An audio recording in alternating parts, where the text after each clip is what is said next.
आप सब। सो I am back today. आज मैं फिर से जीएसटी से रिलेटेड एक वीडियो आपके पास लेकर आई हूँ। इस वीडियो में मैं आपको GSTR1 के बारे में बताऊंगी। देखिए, जीएसटी के आने से रिटर्न्स का थोड़ा बर्डन बढ़ गया, तो सबसे पहली रिटर्न जो है GSTR1, आज हम उसके बारे में बात करेंगे। और मैं इसको दो पार्ट्स में बताऊंगी इस वीडियो को। एक पार्ट जिसका आज अपलोड होगा और एक पार्ट इसका कल अपलोड होगा। इसी टाइम पे अपलोड होगा मॉर्निंग में, तो आप उसको भी देखिएगा। अच्छा, सबसे पहली बात तो thank you very much for watching my prior videos as well, और आई विल अप्रिशिएट इट अगर आप इस वीडियो को भी देखें और अपने कमेंट्स छोड़ें। और सेकेंडली, जिन लोगों ने भी मुझसे फॉर्मेट्स के लिए रिक्वेस्ट किया था, कॉम्पोजिशन स्कीम और इनवॉइस के बहुत और भी रिक्वेस्ट आए थे कल, तो उनको आज सुबह सबको फॉर्मेट मेल कर दिए गए हैं। इसमें भी जैसे रिटर्न्स काफ़ी हैं, तो इसके भी फॉर्मेट्स अगर आपको चाहिए तो आप प्लीज़ मुझे व्हाट्सएप या मेल करें, मैं आपको वो फॉर्मेट मेल करा दूँगी। ठीक है, तो आज जैसे कि मैंने बताया हम GSTR1 के बारे में बात करेंगे। देखिए, मैं ना सेक्शन और रूल दोनों को मिक्स करके बताती हूँ। ठीक है, मैंने दोनों को स्टडी करके आपको ये बताया। मैं आपको लॉ समझा रही हूँ बेसिकली, और मैं आपको फॉर्मेट भी दिखाऊंगी, उसमें भी दिखाऊंगी क्या क्या डिटेल्स फिल करनी है। ठीक है, तो आज पार्ट 1 में हम स्टार्ट करेंगे किससे कि GSTR को कौन फाइल करता है 1 को, और कौन फाइल नहीं करता है, कब तक फाइल करना है, ड्यू डेट क्या है, और क्या डिटेल्स फिल करने हैं। कुछ डिटेल्स इस पार्ट में डिस्कस करूंगी, कुछ डिटेल्स अगले पार्ट में डिस्कस करूंगी। ठीक है, तो चलिए लेट्स प्रोसीड। सबसे पहले अगर हम देखें तो हम सबसे पहले देखिए ये पढ़ेंगे GSTR1 को फाइल किसने करना है। देखिए, जो सेक्शन 37 है, if you want to read this section, तो ये CGST एक्ट का है। अगर इस एक्ट की भी आपको कॉपी चाहिए तो आप मुझे बता दीजिए, मैं आपको वो भी मेल करा दूंगी। वैसे ये एक्ट वेबसाइट पे अवेलेबल है, CBEC के, अगर आप चाहें सारे रूल्स भी अवेलेबल हैं।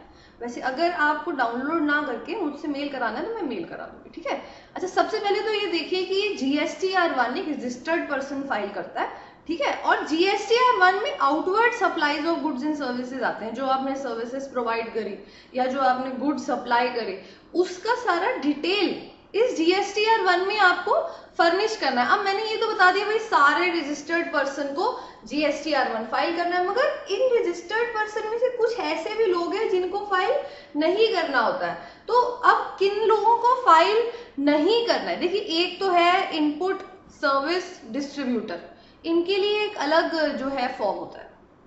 ठीक है, इनके लिए अलग फॉर्म होता है, अलग सेक्शन होता है। फिर एक नॉन रेसिडेंट टैक्सेबल पर्सन, फिर सेक्शन 10 में जो कॉम्पोजिशन स्कीम के अंडर रजिस्टर्ड है, जो टैक्स पेयर कॉम्पोजिशन स्कीम के अंडर रजिस्टर्ड है, या जो एक इनपुट सर्विस डिस्ट्रीब्यूटर है, आई रिपीट, इनके लिए अलग फॉर्म्स होते हैं। या कोई जो TDS डिडक्ट कर रहा है, या TCS सोर्स पे डिडक्ट कर रहा है। TDS से रिलेटेड सेक्शन क्या है 51, TCS से रिलेटेड सेक्शन क्या है 52।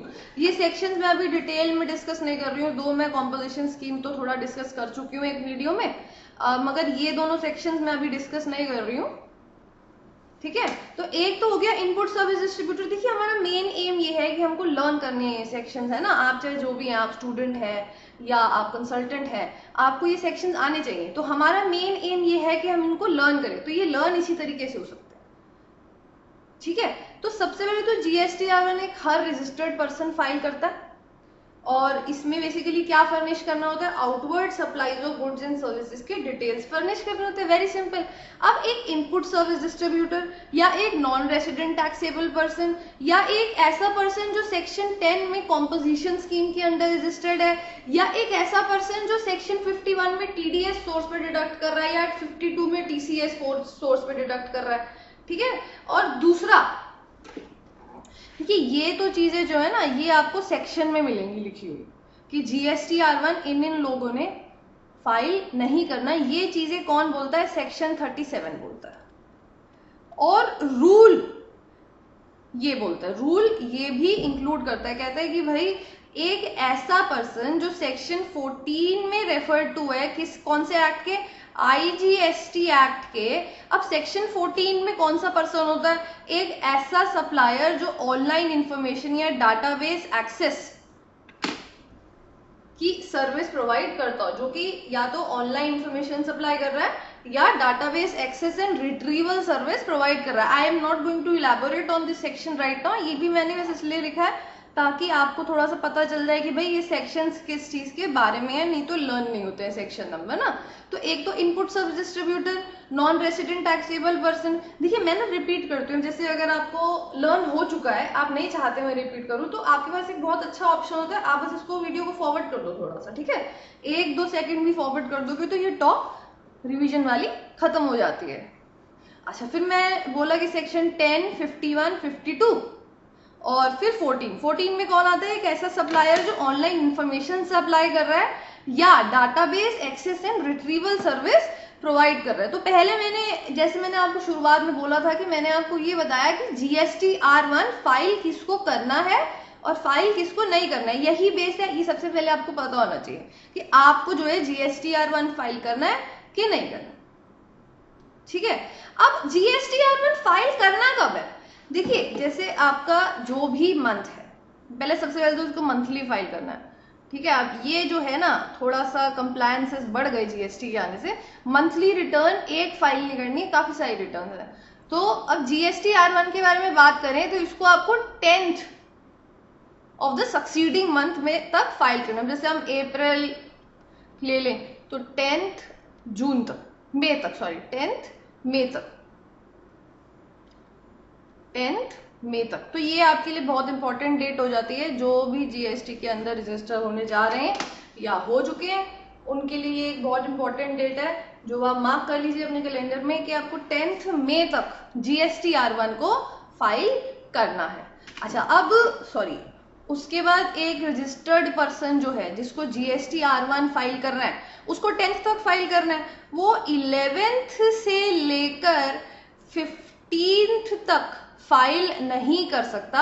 ये बात ये प्रोविजो बोलता है कि provided that the registered person shall not be allowed to furnish details of the outward supplies during the period from the 11th day to 15th day, यानी कि 11 से 15 तक आप रजिस्टर्ड पर्सन है, आपने 10 तक फाइल नहीं किया तो 11 से 15 तक आप फाइल नहीं कर सकते GSTR1, ठीक है, आपको अलाउड नहीं है। फिर अगर कमिश्नर चाहे तो वो जो है नोटिफिकेशन के थ्रू इस टाइम लिमिट को एक्सटेंड भी कर सकता है। ये तो फिर बात वही होगी ना, गवर्नमेंट महान जैसे हम समझते हैं, एक तरीके से मैं समझाने के लिए, लर्न कराने के लिए आपको बोल रही हूँ कि कमिश्नर चाहे तो नोटिफिकेशन पास करेगा, टाइम लिमिट एक्सटेंड करेगा फर्निशिंग की, और वो उसकी मर्जी है कि भाई वो एक particular class of taxable person के लिए इंक्रीज करे डेट ना, एक्सटेंड करे, इट इज कमिश्नर्स चॉइस, ठीक है। अब ये जो एक्सटेंशन ऑफ टाइम लिमिट है जो कमिश्नर ऑफ टैक्स या कमिश्नर ऑफ यूनियन टेरिटरी ने नोटिफाई करी, इसको हम क्या मानेंगे कि it is notified by the commissioner. तो हमने इसमें 3-4 बातें पढ़ी। सबसे पहले तो भाई आपको सक्सीडिंग मंथ के 10th डेट तक इस रिटर्न को फाइल करने, नहीं किया तो 11 से 15 के बीच में फाइल नहीं कर सकते। कमिश्नर चाहे तो नोटिफिकेशन के थ्रू इस डेट को एक्सटेंड कर सकता है particular class of taxable persons के लिए।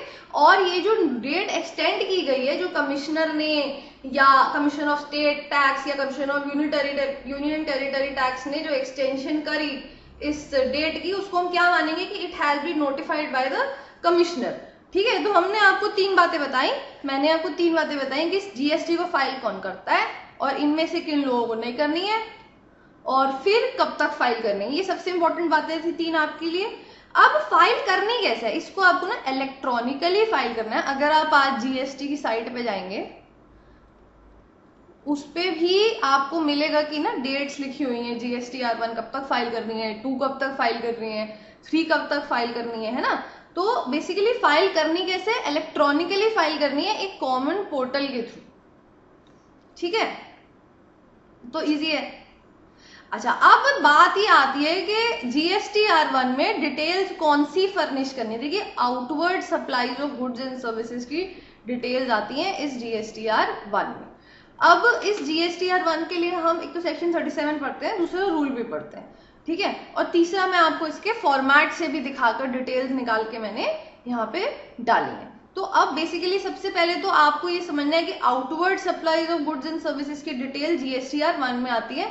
मैं इसलिए रिपीट कर रही हूँ कि बहुत सारी GST आ रहे हैं ना, आप कंफ्यूज मत होना। 2 में इनवर्ड सप्लाईज आती है, 1 में क्या आती है, आउटवर्ड सप्लाईज आती हैं। तो अब ये आइए हम आगे चलें। जीएसटीआर 1 में जो कि फॉर्मेट ड्राफ्ट आया है उसमें कितनी हेडिंग्स है, 13 हेडिंग्स है, 13 हेडिंग्स है। 1 बाय 1 हम सारे हेडिंग को पढ़ेंगे। सबसे पहले तो GSTIN, जीएसटी आइडेंटिफिकेशन नंबर, फिर रजिस्टर्ड पर्सन का लीगल नेम और अगर कोई ट्रेड नेम है तो वो, फिर अब देखिए, अब ये बड़ा इंपॉर्टेंट है समझना कि अगर आप पहली बार जीएसटी पे कर रहे हैं, जीएसटी में आप रजिस्टर हुए हैं, अब पहला साल है आपका, तो आपको ये लिखना है कि preceding financial year, for example अगर आप पहली बार 17-18 में पे कर रहे हैं, पहली बार प्रीवियस ईयर 17-18 में पे कर रहे हैं, तो आपको ये लिखना है कि 16-17 में आपकी क्या टर्नओवर थी। ठीक है। अच्छा, दूसरा आपको अप्रैल से लेकर जून 2017 तक का भी एग्रीगेट टर्नओवर लिखना है। फिर आता है क्या, हेडिंग 4, इसमें आप क्या लिखेंगे, इंटरस्टेट और इंट्रास्टेट सप्लाईज जो आपने रजिस्टर्ड पर्सन को करी है, इसकी इनवॉइस वाइज डिटेल्स। इंटरस्टेट क्या होता है, एक स्टेट से दूसरी स्टेट, दिल्ली से महाराष्ट्र, और इंट्रास्टेट क्या होता है, दिल्ली में ही एक रजिस्टर्ड पर्सन है, उसने दिल्ली में ही सप्लाई कर दिया। ठीक है। तो अगर आप एक रजिस्टर्ड पर्सन को इंटरस्टेट या इंट्रास्टेट सप्लाई कर रहे हैं तो वो क्या आएगा, कौन सी हेडिंग में आएगा, हेडिंग 4 में आएगा। ठीक है। फिर आता है हेडिंग 5, अब invoice wise details of all interstate supplies with invoice value of more than 2,50,000 rupees, मगर किसको, अब देखिए अनरजिस्टर्ड पर्सन जो है उनके लिए दो चीजें आएंगी, दो हेडिंग्स आएंगी। हेडिंग 5 में क्या आएगा, वो वाली इनवॉइस डिटेल्स जो सबसे पहले तो इंटरस्टेट है और उनकी इनवॉइस वैल्यू 2.5 लाख से ज्यादा है। अब ये समझो। ठीक है। अब आगे जाओ मत। सबसे पहले हेडिंग 4 में क्या था, रजिस्टर्ड पर्सन को इंटरस्टेट इंट्रास्टेट। हेडिंग 5 में क्या है, अनरजिस्टर्ड पर्सन को इंटरस्टेट सप्लाईज जिसमें इनवॉइस वैल्यू 2.5 लाख से ज्यादा है। फिर हेडिंग 6 पे आ जाओ तो zero rated supplies and deemed exports. ठीक है। अब ये था आपका पार्ट 1। आइए मैं आपको एक झलक दिखाती हूँ आपके GSTR1 फॉर्म की। देखिए सबसे पहले इसमें क्या आ गया, GSTIN, फिर देखिए आप नीचे अगर चलेंगे तो legal name of the registered person, trade name, फिर aggregate turnover in the preceding financial year अगर आप फर्स्ट टाइम फाइल कर रहे हैं, और फिर अभी जैसे 2017 में जो लोग फाइल करेंगे जुलाई में, उनको क्या लिखना है, aggregate turnover April to June 2017। ठीक है। फिर हेडिंग 4 पे आ जाइए तो taxable outward supplies made to registered person. ठीक है। अब टेबल 6 में भी कुछ आउटवर्ड सप्लाईज आएंगी तो वो ऑब्वियसली यहाँ करनी होगी, बहुत ऑब्वियस सी बात है। जिसके लिए अलग से टेबल है वो टेबल 4 में क्यों कवर होंगी, है ना। अब टेबल 4 में क्या कवर होंगी, supplies other than those attracting reverse charge या supplies made through e commerce operator जैसे कि अमेजन, है ना। फिर supplies attracting tax on reverse charge basis अलग से आ गया, फिर मेड थ्रू ई कॉमर्स अलग से आ गया। अब ई कॉमर्स अलग से क्यों आता है, क्योंकि ये TCS सोर्स पे काट देते हैं ना, इसलिए आता है। ठीक है। अब फिर से समझते हैं कि भाई सबसे पहले तो ये समझो कि रिवर्स चार्ज के लिए अलग कॉलम है, ई कॉमर्स ऑपरेटर के लिए अलग कॉलम है, और इसके अलावा अगर कोई है तो वो 4A में आ जाएगा। ठीक है। फिर ई कॉमर्स ऑपरेटर वाला अगर आपके ऊपर केस एप्लीकेबल है, आप ई कॉमर्स ऑपरेटर के थ्रू सप्लाई कर रहे हैं, इसका मतलब क्या है कि भाई आप सपोज करिए कोई भी चीज सप्लाई कर रहे हैं, कोई भी चीज, फॉर एग्जांपल आप वेट टिश्यूज सप्लाई कर रहे हैं और वो आप अमेजोन के थ्रू सेल आउट कर रहे हैं, तो आप, इसका मतलब है आप एक ई कॉमर्स ऑपरेटर के थ्रू सप्लाईज कर रहे हैं, तो आपके ऊपर ये 4C एप्लीकेबल है। आपको ई कॉमर्स ऑपरेटर का भी GSTIN यहाँ पे लिखना है। फिर हेडिंग 4 पे आ जाओ कि भाई टैक्सेबल आउटवर्ड इंटरस्टेट सप्लाईज किसको करी है आपने, अनरजिस्टर्ड पर्सन को, जहां पे इनवॉइस वैल्यू 2.5 लाख से ज्यादा है। ठीक है। अब फिर से वही है भाई, outward supplies other than supplies made through e commerce operator और supplies made through e commerce operator, और यहाँ पे फिर ई कॉमर्स ऑपरेटर का GSTIN, वेरी इजी। फिर आता है zero rated supplies and deemed exports. इसके बारे में मैंने अभी कुछ इलैबोरेट इसलिए नहीं किया क्योंकि हमने इसके बारे में भी पढ़ा ही नहीं है। ठीक है। तो ये है आपकी टेबल 6। अब टेबल 6 का जिक्र टेबल 4 में हुआ था, जहां पे मैंने आपको कहा था कि भी रजिस्टर्ड पर्सन को टैक्सेबल आउटवर्ड सप्लाईज हो रही है, तो इसमें वो सप्लाईज नहीं आएंगी जो टेबल 6 में कवर्ड है, यानी कि डीम्ड एक्सपोर्ट्स और क्या नहीं आएंगी, डीम्ड एक्सपोर्ट्स और जीरो रेटेड सप्लाईज। अभी इसमें ना 13 हेडिंग्स है, जिसमें से मैंने आपको 6 हेडिंग्स कराई हैं और ये बताया कि भाई जीएसटीआर बेसिकली कौन फाइल करता है, कब तक फाइल करता है। आप चाहे तो ये सब लिख सकते हैं या चाहे तो आप पॉज करके लिखिए, मैं एक बार इसको जो है पूरा बढ़ाऊंगी आगे।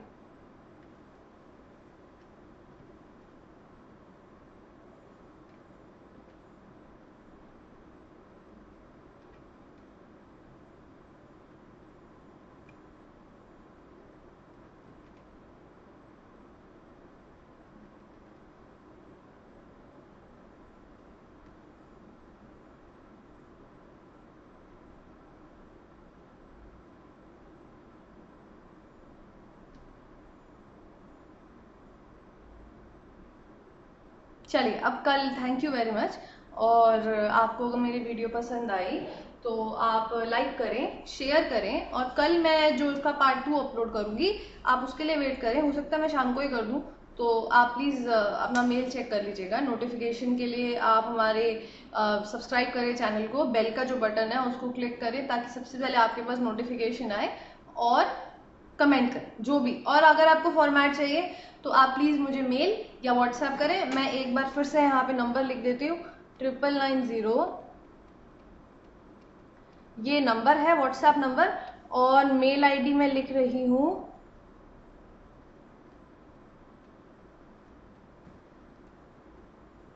ये है आपका मेल आईडी। ठीक है, आप इस मेल आईडी पे मेल कर देंगे सीधा, या फिर आप इस नंबर पे व्हाट्सएप कर देंगे तो आपको मैं फॉर्मेट जो है मेल करा दूंगी। Thank you.